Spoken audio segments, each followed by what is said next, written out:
എല്ലാ പ്രാവശ്യവും കോൺഗ്രസിൻ്റെ സീറ്റ് വിഭജനം നടക്കുന്നതിനേക്കാൾ നിങ്ങൾ നോക്കിക്കോ 2001, 2006, 11, 16, 21 അതിനേക്കാൾ എത്ര സ്മൂത്തായിട്ടാണ് നടക്കുന്നത്. സമ്മതിച്ചോ? അങ്ങൊരു സീനിയർ മാധ്യമ പ്രവർത്തനമല്ലേ, ഇതൊക്കെ കണ്ടിട്ടുള്ള ആളല്ലേ? ചോദിച്ചു ഇവരോടൊന്നും പറഞ്ഞു കൊടുക്കുക, പുതിയതായി വന്നവരോടൊക്കെ 11 കൊല്ലമൊക്കെ ആയിട്ട് ഇവിടെ നിൽക്കുന്നവരൊക്കെ ഉണ്ട്.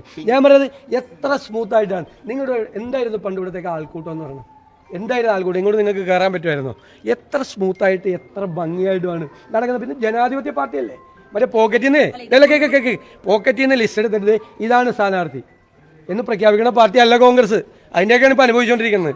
ഇതാണ് സ്ഥാനാർത്ഥി എന്ന് വി ഡി സതീശൻ പോയിട്ട് യോഗത്തിലിരുന്നല്ലേ KPCC പ്രസിഡന്റ് വന്ന് യോഗത്തിലിരുന്ന് ഇതാണ് സ്ഥാനാർത്ഥികൾ എഴുതിയെടുത്തോ എന്ന് പറയുന്ന പാർട്ടിയല്ല കോൺഗ്രസ്. ഒരു സ്ഥാനാർത്ഥിയുടെ പേര് പറഞ്ഞാൽ അതിൻ്റെ മെറിറ്റും ഡീമെറിറ്റും ചർച്ച ചെയ്യും, അങ്ങോട്ടും ഇങ്ങോട്ടും ചർച്ച ചെയ്ത് അവസാനം ഞങ്ങളൊരു സമന്വയത്തിലെത്തും. അങ്ങനെയാണ്. അല്ലാതെ അയാളുടെ ഭാര്യയുടെ സ്ഥാനാർത്ഥി, ഇയാളുടെ മകനോട് സ്ഥാനാർത്ഥിയാണെന്ന് പറഞ്ഞിട്ട് പോക്കറ്റിൽ നിന്ന് കൊണ്ടുവരുന്ന പറയുന്ന പാർട്ടിയല്ല. എന്നിട്ട് പോലും എത്ര ജനാധിപത്യ പ്രക്രിയ, ഉൾപാർട്ടി ജനാധിപത്യം എത്ര ഭംഗിയായിട്ട് നടക്കുന്നൊരു പാർട്ടിയാണ്. നിങ്ങളതിനെ അപ്രീഷിയേറ്റ് ചെയ്യും. എന്നിട്ട് അപ്പുറത്ത് നടക്കുന്ന ഏകാധിപത്യപരമായ സ്വഭാവത്തിന് നടത്തിക്കൊണ്ടിരിക്കുന്ന സ്വഭാവത്തിനെതിരായിട്ടുള്ള കലാപസമാനമായ അന്തരീക്ഷത്തെ നിങ്ങൾ വിലയിരുത്തും. ഞങ്ങൾ അഭിമാനത്തോടെ പറയുന്നു, ടീം UDF ആണ്. ടീം UDF ഒരു അലോസരം ചർച്ചയ്ക്കിടയിലുണ്ടായോ? സീറ്റ് വിഭജനത്തിൻ്റെ ഇടയിൽ UDFിൻ്റെ ഇടയിൽ ഒരു അലോസരം ഉണ്ടായോ? നിങ്ങൾ എന്തെല്ലാം വാർത്ത എഴുതി? ലീഗ് 5 സീറ്റ് കൂടുതൽ ചോദിക്കും. നിങ്ങൾ പറഞ്ഞില്ലേ, പലരും വാർത്ത കൊടുത്തില്ലേ, ലീഗ് 5 സീറ്റ് കൂടുതൽ ചോദിക്കും.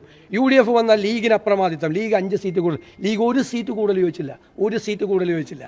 കോൺഗ്രസിനാണ് ഇപ്പോൾ 2 സീറ്റ് കൂടുതൽ കിട്ടിയിരിക്കുന്നത്. ഈ മുന്നണി ലീഡ് ചെയ്യുന്ന കോൺഗ്രസിന് ഒരു പ്രധാനപ്പെട്ട ഘടകകക്ഷി തൽക്കാലത്തേക്കാണെങ്കിലും അവർ 2 സീറ്റ് വിട്ടു വന്നിരിക്കുകയാണ്.